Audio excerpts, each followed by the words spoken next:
Adago, a widowed mother in her 60s, lay weak and fragile in a small hospital ward in Lagos. Her body had given up on her after years of struggle and loneliness, and she had collapsed quietly in her little house before neighbors rushed her to the hospital. The white walls, the steady beeping of machines, and the smell of medicine surrounded her. Yet the greatest pain in her heart was not her illness but the silence of her children. Kamsi, Abub, and Zikora, the three adults she had raised with sweat and tears, stayed away. They whispered to others that their mother had nothing left to offer, no riches, no support, nothing that mattered to them. Their cold words cut deeper than any sickness. Adago's heart ached each evening as she looked toward the door, hoping to see a familiar face, but no one came. Nights were the hardest. She pressed her face into her pillow to hide her sobs and clutched a small notebook where she wrote quietly, recording her feelings, her prayers, and secrets no one yet knew. Relatives who heard of her situation mocked behind her back. They told neighbors she had failed as a mother, that her own blood had abandoned her. Their whispers floated through the hospital corridors like poison, but Adago never answered them. She simply closed her eyes and prayed for strength. Only Mama Chinyere, her old neighbor, stayed faithful. The elderly woman came daily with warm food, gentle prayers, and words of comfort, reminding her that not all love fades away. One afternoon, a young nurse noticed the notebook always beside her bed. With curiosity, she asked about it, but Adago only gave a faint smile and shook her head, guarding her secret. Days turned into weeks until finally, a lawyer contacted her children. Shock filled them when they learned their mother had quietly built a scholarship fund, and even secured properties in their names. The woman they had abandoned had been the very one protecting their future. Ashamed, trembling, and full of regret, the three rushed to the hospital. They stood by her bed with tears streaming, begging for forgiveness. Adago, though weak, carried herself with dignity. She listened to their apologies, forgave them, but warned they must change their ways. Her strength shone brighter than her frail body. Soon the whole family heard the truth. The so-called failed mother was the true backbone of their legacy. Her three adult children, Kamsi, Abub, and Zikora, turned their backs on the woman who had given them life. When they heard she was lying in a hospital bed, their hearts remained hard. They told relatives and neighbors she had nothing left to offer them, no money, no land, no power. To them, her weakness was useless. They spoke proudly, saying there was no reason to waste time at her side. Each excuse they made showed how far their hearts had drifted from love, and every word was like a blade cutting through the silence of their mother's room. Adago waited for them each morning, eyes fixed on the doorway, praying one of them would appear with a smile or even a simple greeting. But the days stretched on with empty spaces where her children should have stood. Instead of footsteps of her bloodline, the sound of strangers filled the ward, and her soul sank deeper into pain. The nurses watched her eyes grow dim, and still no familiar faces arrived. Meanwhile, Kamsi busied himself with business meetings, showing no thought for the woman who had carried him through storms. Abub claimed he was too busy with his own family, forgetting the one who had once gone hungry so he could eat. Zikora laughed with friends, telling them their mother had become a burden, a shadow of no value. Their words spread quickly, reaching the ears of others who whispered behind closed doors, mocking the old woman for being unloved. In her silence, Adago clutched her notebook closer. Each tear that touched the paper carried a story her children had forgotten. She wrote down dreams she had for them, sacrifices she had made, blessings she had prepared in secret. Yet none of them knew the depth of what she carried. To the world, they looked strong and proud, but the truth was that they had abandoned the very root that gave them strength. Their absence became the loudest noise in the ward. Every meal delivered, every night that passed, every prayer whispered by strangers reminded Adago that her children chose distance over love. And still she did not curse them. Instead, she prayed for the day their eyes would open, not knowing how soon their pride would turn to shame when the truth finally reached them. Relatives whispered that her children abandoned her, mocking her and calling her a failed mother. Their words floated like smoke through the air, spreading from one mouth to another, carried into the hospital corridors and even the streets outside. They said she must have been wicked in her younger years, that no good woman could raise children who would leave her to suffer alone. Some laughed quietly, shaking their heads, saying it was her punishment for not giving her children what they wanted. Others used her pain as a story to entertain guests, repeating the same cruel words again and again. Adago heard their voices even when they thought she could not. Each whisper cut deep, heavier than the weight of her sickness. Lying weak in her hospital bed, she wondered how people who once came to her house to eat her food now found joy in tearing her name apart. She closed her eyes, pretending to sleep when they passed by her room, but her ears caught every sound. Their judgment pressed on her chest like a heavy stone. The nurses too heard the whispers. Some looked at her with pity, believing the rumors, while others avoided her as though she had failed in her duty as a mother. She could not defend herself. She had no strength to raise her voice. Her heart carried the truth, but her lips stayed sealed. What none of them knew was that her silence was not weakness. She had chosen to endure in quiet because she knew her story was not finished yet. Every evening, when the relatives went home after their gossip, she opened her little notebook and wrote lines with trembling hands. She poured out her pain on paper, but she also wrote her blessings, her plans, and her secrets. That notebook became her shield against their cruel laughter. They thought her life had ended in shame, yet she knew something greater was waiting to be revealed. As the gossip grew louder, her true friend Mama Chinyere stood taller in defense of her. She told the gossips to be careful, warning them that tomorrow might humble them. But they only laughed louder, pointing at Adago's empty hospital bed and saying, "Look at the woman whose children have forsaken her." What they never imagined was that the same children they mocked her for would soon be brought to their knees by the truth she had hidden in her heart. Days pass and no child comes. The hours move slowly in the hospital, each sunrise bringing new hope that fades by evening. Adago's eyes remain fixed on the doorway, waiting to see Kamsi, Ibube, or Zikora step through, but the space stays empty. Nurses walk in and out, other families gather around their loved ones, but her corner is filled only with silence. The quiet becomes heavier than her sickness, pressing on her chest until tears slip down her cheeks. At night, when the ward grows still, her sorrow grows louder inside her heart. She turns her face to the wall so no one will notice her weeping. Her pillow soaks her tears, and her body shakes with the pain of loneliness. She remembers the days she carried them as babies, the nights she stayed awake when fever burned their little bodies, the mornings she worked with aching hands to feed them. Those memories stab her now because the same children she once protected have left her alone when she needs them most. Beside her lies a small notebook, its pages filled with her trembling handwriting. She reaches for it whenever her soul feels too heavy to carry. In it, she writes the things she cannot say out loud, her love for her children, her fears, her prayers, and the secrets no one knows. She writes about the properties she kept hidden, the scholarship fund she worked for in silence, the future she has quietly prepared for the very children who turned away. Each word is a seed she plants in faith, though no one around her understands why the notebook never leaves her side. The silence grows so deep that even the nurses begin to feel the weight of it.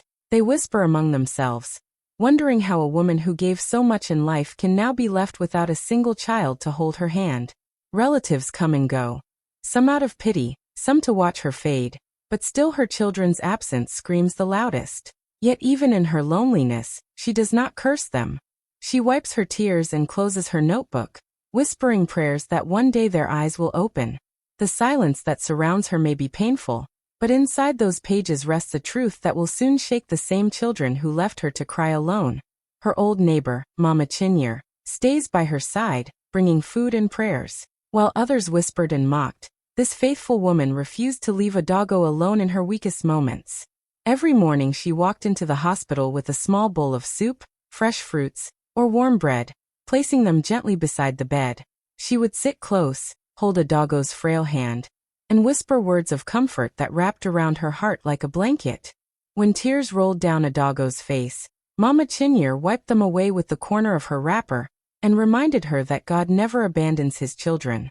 She did not come empty in spirit either. With every visit, her voice rose in prayer, filling the ward with strength. Her faith poured into the room, drowning out the cruel gossip and the silence of the absent children. Other patients listened quietly, some even whispering amen, as her prayers spread hope like fire in dry wood. Mama Chinyere reminded Adago that she was not forgotten, that someone still cared enough to stand beside her. Their bond was not new. For many years, these two women had shared life's burdens, raising children in hardship, supporting one another when money was scarce, and celebrating little victories together. Now, when everyone else turned away, that old friendship shone brighter than ever. Mama Chinyer's loyalty became the medicine no doctor could prescribe. She lifted Adago's spirit when her body felt too weak to fight. Even the nurses noticed the difference whenever Mama Chinyer visited. Adago would sit up a little straighter, smile a little longer, and speak with more life. It was as if her friend's presence pushed away the shadow of despair that hovered over her bed. While her children stayed distant, her neighbor became her family. Each day, as she left the hospital, Mama Chinyer reminded her, "Do not lose hope. The God who sees in secret will reward you openly." Her words sank deep into Adago's soul, giving her strength to endure another night of loneliness. What the world failed to see was that true love was not measured in wealth or blood, but in loyalty. While her children ignored her, one faithful friend stood as proof that kindness still existed. And in time, this quiet loyalty would become a witness to the truth that Adago's story was far from over. A young nurse notices the notebook and asks about it. Adago smiles faintly but says nothing. The nurse had been watching her for days, wondering why this frail old woman kept the book so close. Whenever medicine was given or meals were served, the notebook never left her side. Sometimes Adago would rest her weak hand on it, as if it carried her last strength. Curiosity grew in the nurse's heart, for she could see that the book meant far more than ordinary paper and ink. One afternoon, while checking her temperature, the nurse leaned forward and whispered, "Mama, what do you always write in this book?" Adago's eyes lifted slowly, a faint smile crossing her lips. She held the notebook closer to her chest and shook her head gently. No words came out, only that quiet smile that carried both pain and mystery. The nurse waited for an answer, but Adago closed her eyes, ending the conversation. From that moment, the notebook became even more intriguing. Whenever Adago's hands trembled over the pages, the nurse wanted to peek, but respect held her back. She noticed how tears sometimes fell onto the sheets as the old woman wrote. At other times, a peaceful glow softened her face, as if the act of writing gave her courage to keep living. The nurse realized this book carried hidden truths, something powerful that Adago was not ready to share. At night, when the ward grew quiet, the nurse often passed by her bed and saw her awake, her weak fingers slowly moving the pen across the lines. It seemed as though every word she wrote carried years of secrets, sacrifices, and love untold. The nurse's heart ached for her, sensing that the notebook was not just a diary but a gift waiting for the right time. She wanted to press further, to ask again, but something about Adago's smile held her back. It was a smile that said, "Not yet. One day you will know." The mystery of that small book lingered in the air, making even the nurses whisper among themselves. They wondered what kind of story this woman was hiding inside those pages. None of them knew that the same notebook would soon shake the very children who had forgotten her, turning their pride into shame and their laughter into tears. Weeks later, the children finally hear from a lawyer who arrives with news they never expected. Kamsi, Ibyub, and Zakora are called to his office, each of them confused, wondering why their mother, the woman they had ignored for weeks, would have any reason to involve a lawyer. They sit stiffly in their chairs, glancing at one another, their pride still intact, certain that nothing important could come from the woman they left alone in her hospital bed. The lawyer opens a folder, his voice calm but firm, and begins to read. Their mother, Adago, had quietly worked for years, building something none of them imagined. With her little savings and endless sacrifices, she created a scholarship fund in their names, designed to support generations of children in their community. Not only that, she had managed to secure properties, lands and houses that were already legally transferred to each of them. Every detail had been signed, sealed, and prepared without their knowledge. The words strike them like thunder. They stare at the lawyer, speechless, unable to believe that the same mother they mocked for having nothing to offer had secured a legacy bigger than anything they could have built on their own. Their faces burn with shame, remembering how they told others she was useless. Now the truth sits in front of them, written in legal documents they cannot deny.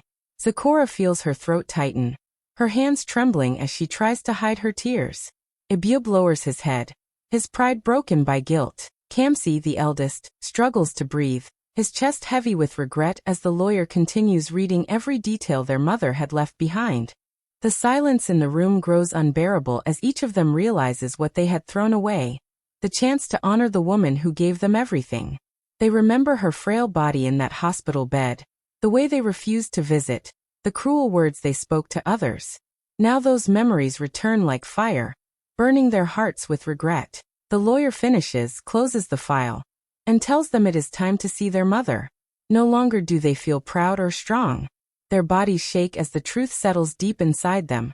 The woman they abandoned was the one who carried their future in her hands. They rush to the hospital, ashamed and trembling, their hearts pounding with every step. The lawyer's words still echo in their minds, and for the first time, Kamsi, Abub, and Zipporah see their mother not as a burden, but as the pillar who had carried their lives in silence. Their footsteps echo down the hospital corridor, fear and guilt twisting in their stomachs. Nurses glance at them with surprise, recognizing the faces of the children who had stayed away for so long. When they enter the ward, the sight before them freezes their breath. A doggo lies weak on the bed, her face pale, her body fragile, yet there is a glow of quiet dignity around her. The notebook rests near her hand, as always. She turns her head slowly, her tired eyes falling on the children she has longed to see. For a moment, silence fills the room, heavier than stone. Then Zipporah's tears spill first, her legs giving way as she falls to her knees beside the bed. "Mama, forgive me," she sobs, her voice shaking. Abub steps forward, his chest heaving, unable to find words. He remembers mocking her, telling others she had nothing to offer. Now the shame burns so deeply that he cannot lift his head. Kamsi, the eldest, stands frozen, guilt crushing his pride. At last he reaches for her hand, whispering, "We abandoned you, yet you still thought of us. We do not deserve your love." Adago listens quietly, her face calm though her eyes glisten with tears. She sees their trembling hands, their broken hearts, and she knows the truth has reached them at last. The pain of their absence still lingers, but her spirit chooses forgiveness over anger. The room fills with sobs as all three children press close, clinging to the same woman they once ignored. Nurses watching from the doorway wipe their own eyes, moved by the scene unfolding before them. The gossip that once mocked her fades in that moment, replaced by whispers of awe. The mother who was called a failure now stands revealed as the one who carried her children's future with silent strength. The children weep harder, realizing too late how much they had wounded the very woman who had never stopped loving them. Adago listens to their apologies, her weak body still glowing with dignity.